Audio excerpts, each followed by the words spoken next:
a skills assessment. It'll take you some time, but the wonderful thing about SIGI is that you can go in SIGI and you can begin parts of it, and you can leave, come back, and pick up where you left off.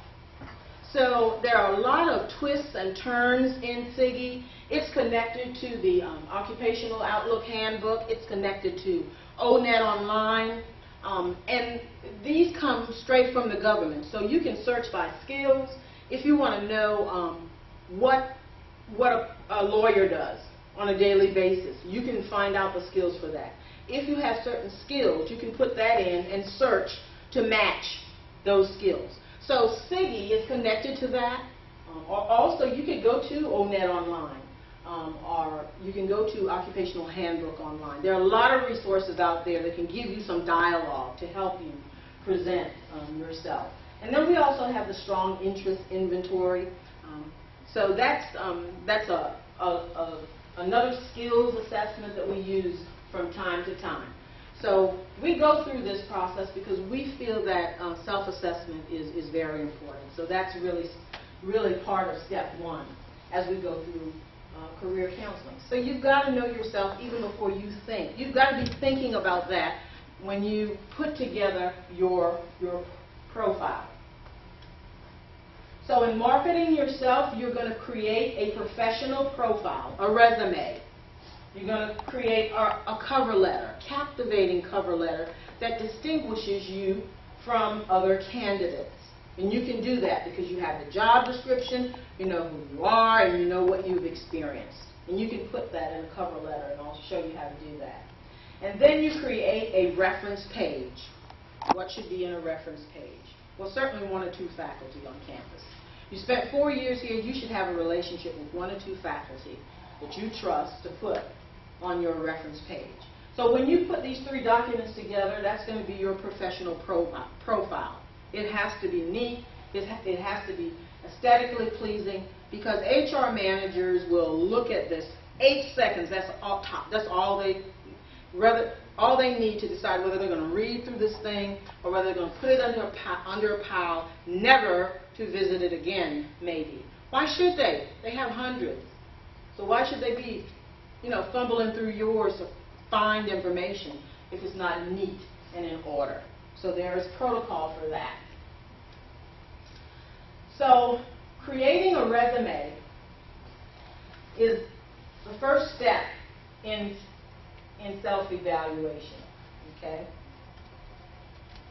What is the resume? A resume is a concise, written summary of your education, of your work experience, of your accomplishments, and of your skills. So it's your marketing tool, personal advertisement, and that's all a resume is. It's an advertisement. Okay? These are types of resumes. The bottom is a curriculum vitae, which is really for professors, education majors, higher education most likely. Functional deals with people who are changing careers or maybe changing jobs, had a job for like 10 years or so, but never really did what they wanted to do.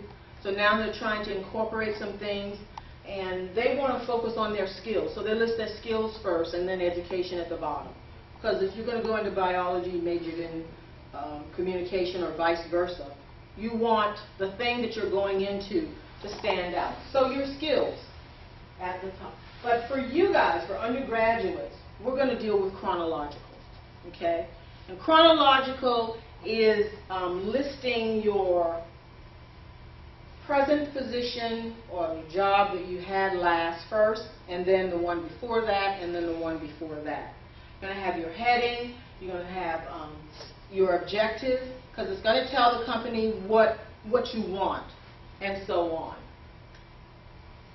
So the goal of the resume is to get you an interview, not to tell your life story. So I hear students all the time, well, I want to put this in there. Well, my mom told me to put this in. Well, you can talk about that in the interview. You don't have to put your life story on your resume, okay? So the categories are the heading, the objective, education, professional experience and duties, additional training if you have them, always have a skills category, honors if you have them, memberships if you have them. So if this is a typical heading. Now this is centered, and I've got it in bold and caps. You do not necessarily have to have it in bold and caps, and you don't have to necessarily have it centered. You can right justify it, you can left justify it. That's really up to you. But this is the content. You want to always bold your name. You don't want your name to, because remember, what we're going to do is create categories. Okay? And HR managers, when they scan your resume, when they scan that sheet to make that decision, they want to see categories. So the first category is your name category. You want to have your address, your phone number, and your email. Your email address has to be professional. No 90210, Foxy Girl, class of 80, none of that. None of chick from 80, whatever. None of that. It has to be, use your name, first name, last name, or last name, first name, or whatever. If you have to use a number, because sometimes your email is taken, maybe use one or two numbers. One or two numbers. But nothing like a zip code or a phone number, that kind of thing. Nothing trendy, because this is business here. Your phone number, more and more, people are using their cell phone as a permanent phone, which is okay. But now you got to think through the process.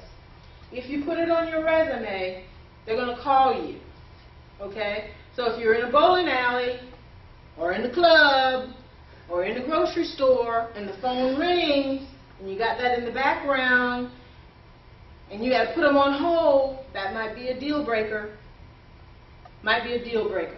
So you might want to think about that. You answer a phone. When you answer a phone from now on, you want to make sure you're in a private area. Because you got this on your resume. You got this phone number on your resume. You got to think through the process. And that's what employers are doing. They're saying, why did you put this phone number on the resume? Not thinking it through. I'm not going to teach them that. So it's a deal breaker. They are not going to teach you that. They don't care about your excuses, none of that. School's over. They don't care about it. So make sure that you think that process through. Any phone number that you put on there, they're going to use that phone number. So beware of that. Here's another style here for your heading.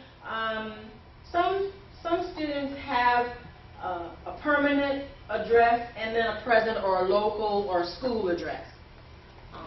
Some will put their permanent address. The only thing with a permanent address is that if you're looking for a job in South Carolina and your address is Indiana, and you're applying for a job for me, I'm going to be confused. I'm not going to call you for an interview, okay? Because I'm not going to fly anybody from Indiana for an interview. Some companies may. So you might want to look at that. If you're applying for a job locally, you might want to put a local address. Some people have great communication at home. Some people don't. Mom or dad will find the mail for you, talk to you next week. Oh, I got mail for you, kind of thing. So you know how that situation. You got to think that whole process through. Some people are good with that at home, and some are not. They'll just let it pile up until they hear from you. So this is another style. So think